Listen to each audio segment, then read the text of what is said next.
Hi, my name is Garrett, and I'm the service manager at Canyon Auto Repair, and today I would like to discuss timing belts, when to replace, why to replace, and what happens if you don't replace and it breaks while driving. First off, do all cars have timing belts? No, they do not.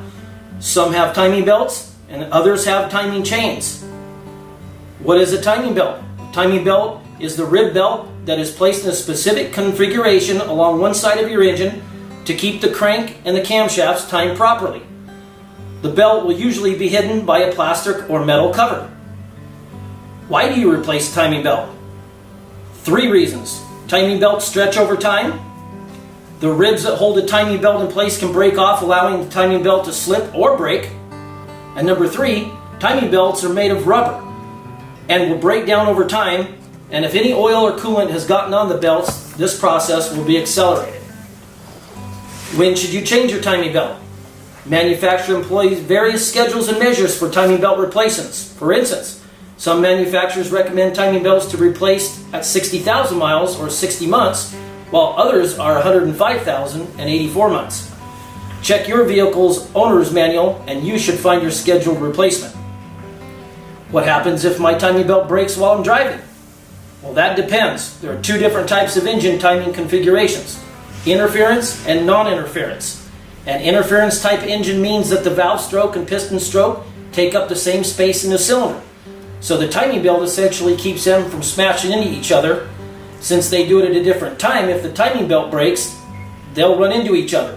The most common damage when this happens is bent valves.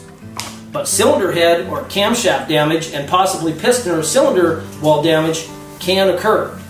While it's possible that no damage could occur from such a snap belt on an interference engine, such a case is unlikely. In a non-interference engine, the pistons and valves don't occupy the same space, so if the timing belt breaks, no valve or cylinder damage occurs. If your timing belt breaks while driving, the vehicle will almost always stop running or at the very least lack power. What should be changed when doing a timing belt? Most shops are going to want to install a timing belt kit.